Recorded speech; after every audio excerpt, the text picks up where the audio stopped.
Hi guys, it's Sarah the Tarot Slut. I'm going to give you a Twin Flames reading for today. Yes. So you can see the cards. I'm going to start with the Margaret Chalk deck. I got a new job offer today.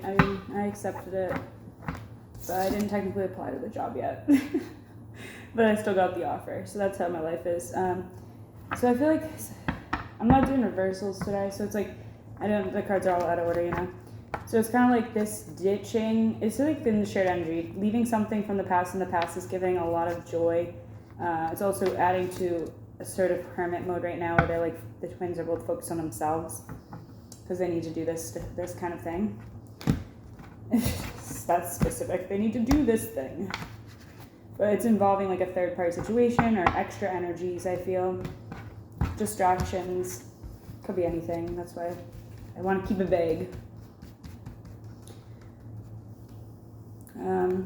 They're both sort of moving toward each other though in a very clear way. There's no real subtlety here. It's very like it might be hidden to others. I feel it might be, but it's very obvious to the two of them because it's like they are twin souls. So like they can recognize that it's a mirror, basically. So the masculine is on the lookout for the divine feminine, kind of making very measured moves toward her, planning his next steps carefully. It's very masculine energy.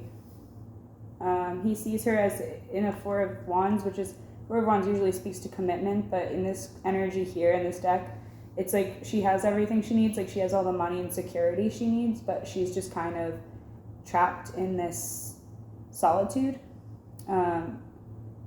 It's almost like Rapunzel energy, like it feels like she's in some sort of like tower trapped away, you know, like that energy, and he wants to like be the one to climb up her hair or some shit, you know what I mean?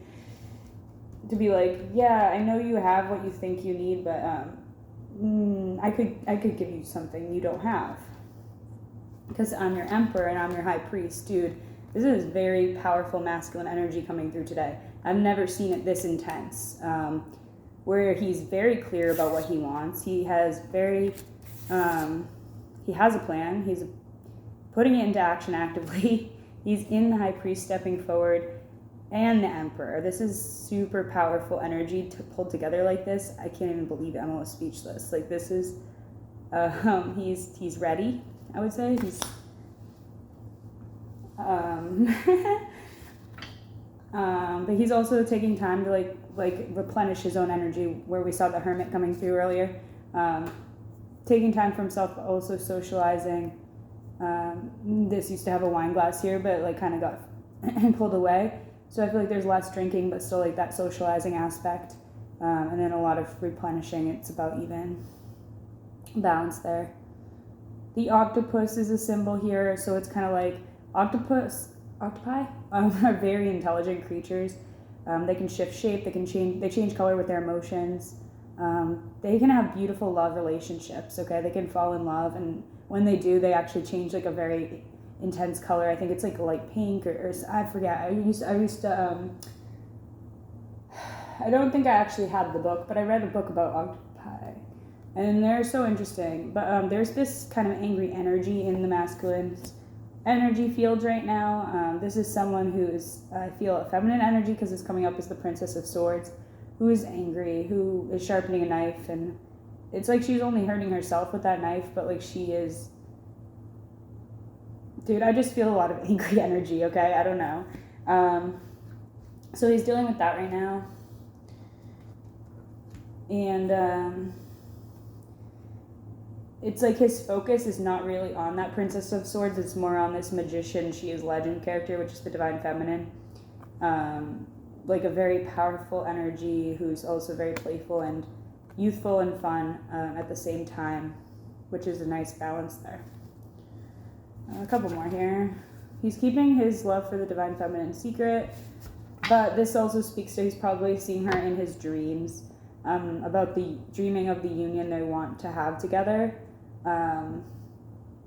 I will say that I had like dreams last night of like, it was like the divine masculine watching um, me like play with kids. All right, so it's like, and then I was seeing him play with kids. So it's kind of like a like there's parent energy here. Like oh like, and there was also like Thanksgiving themes where it was like families merging together and just very much union energy, like family energy, parent energy, like.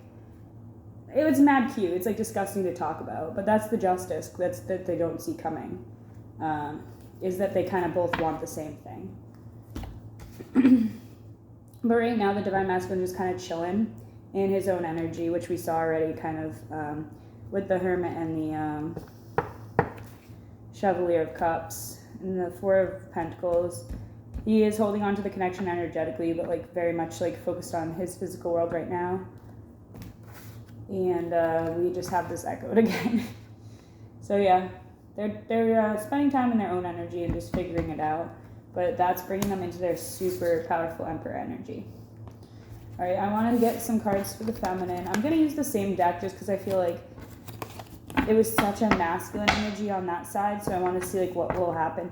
And I did see the Two of Cups and the Ace of Swords just pop through right now on the shuffle. I know my shuffling skills are, to be desired, leave a lot to be desired, but, I'm not apologizing. I'm just saying I know. It is what it is.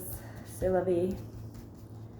Okay, so feminine energy is, oh my god, yeah, Six of Pentacles. She's in a receptive energy is perfect, finally, where she's kind of like wearing the crown and being like, bring me your best. Let me see your best. I am the queen. She sees her masculine energy in this King of Cups. Like she sees him like a very decisive energy, like a very, this is a man with a plan, okay? And she knows it. She also sees the love there. She's swimming in the emotion. There's the octopus again in the background of this card. So there's a lot of like underwater themes here. And then we have heartbreak. It's Three of Swords, but it's not really like sad. It's like, yeah, they've definitely, these two have definitely hurt each other, okay? But it's not like, it's not bringing them like the worst pain. It's kind of like amusing, but also like really painful. It's almost like they're turning pain into pleasure. They're transmuting the pain. Yep. These are master manifestors right here. These two are, they can change their darkest times into something. They're light workers, okay? They're changing their darkness into light. It's beautiful, right? Right now, it's the transformation process. And she is surrendering to her divine path. She's like, God knows best. I am the Princess of Wands, and I'm just going to trust the next, mystery to arrive.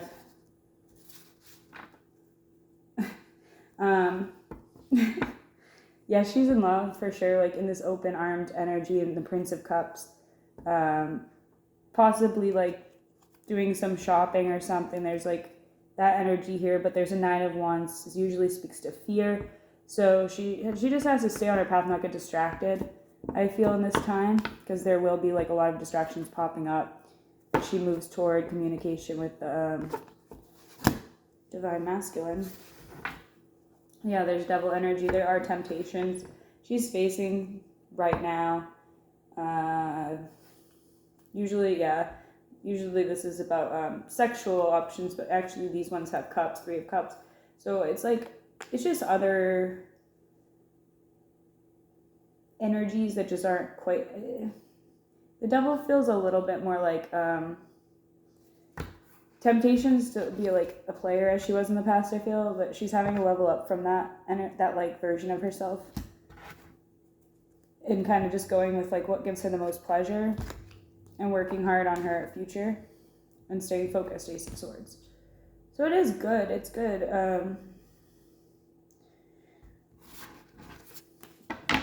There's a bit of dissatisfaction here for sure, but she is trying to have the faith.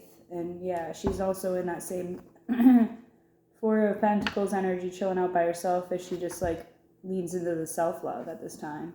That's bringing her justice. That's giving her the power up, okay? The more she focuses on herself. I'm going to get a couple Moonology cards, and then I'm going to open to some books. Let's do that. I haven't done that in a while. My sister Megan's birthday was very recently, June 7th. She was the one who got me these cards. And I didn't get her shit. I should probably buy. I have to buy 3 birthday presents this week because my sister Megan was on June 7th, and my dad is June 13th, and Alice's is the whole reason we're doing the family vacation. Hers was back in April. And I actually did already buy Alice's gift, but I haven't given it to her. Take time to breathe out. We can do it. The answers you need are coming. Full moon in Gemini. Twin energy. Meditate and contemplate. New moon in Pisces. Yeah, I'm seeing a lot of like this water imagery lately. So jellyfish kind of like doing that on a painting recently. Adjustments are required, so I think they both are aware that they need to adjust some things in their lives before this connection can truly come together.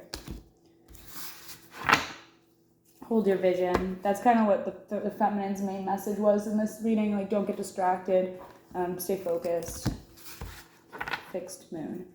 Show the world the real you. I love this so much. It's like, I actually saw this written on a wall today. It was along the lines of like, don't be afraid to be the real you.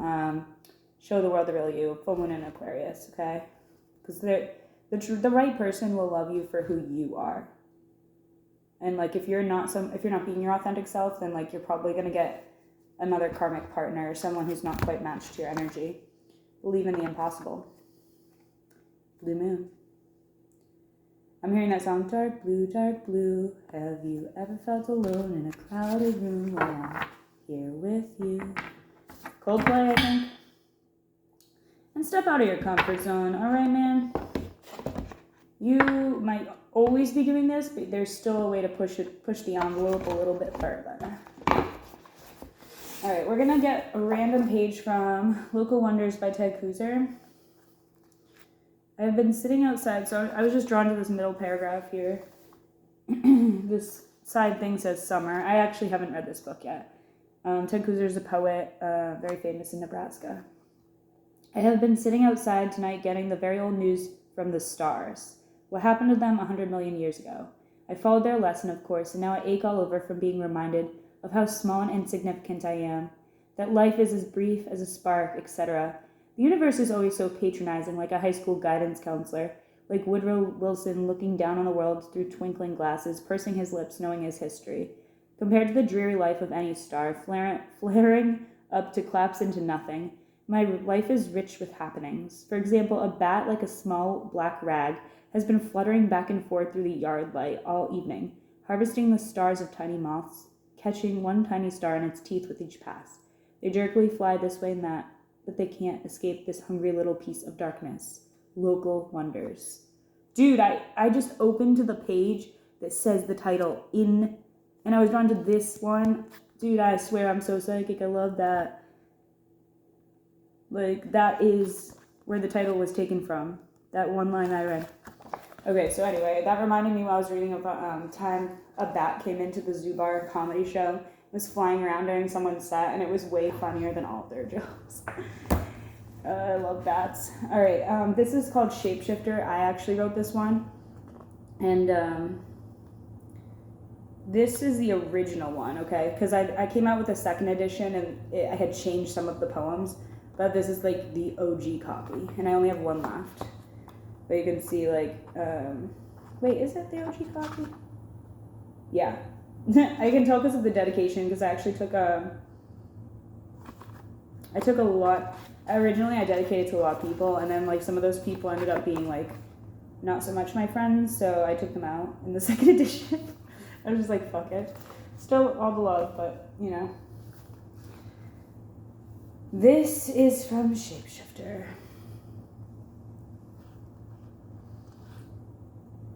Okay, I'm drawn to read both of these, so this is the page.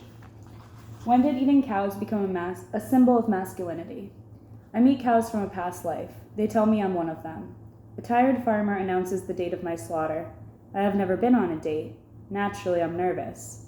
We sit in a dark room and watch a documentary, and when the animal creates sounds, we feel no stain of guilt.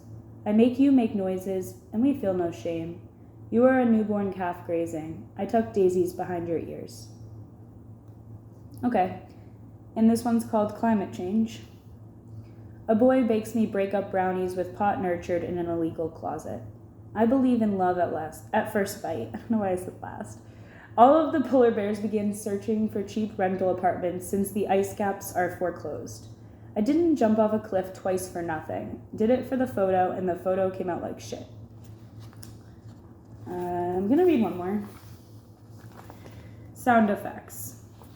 You know I'm sentimental because I'm Facebook friends with someone I had oral sex with at a boring club in Italy's forgotten city. You can tell I'm a Leo because I gave my last coin to a homeless Roman, then put it in a poem.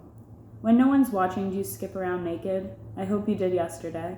We take the tourist route, wrongly convinced we are undeserving of the scenery. Okay, that's all I'm going to leave you with today. I have to go back to sleep, I think. I'm just really exhausted. All right, love you guys.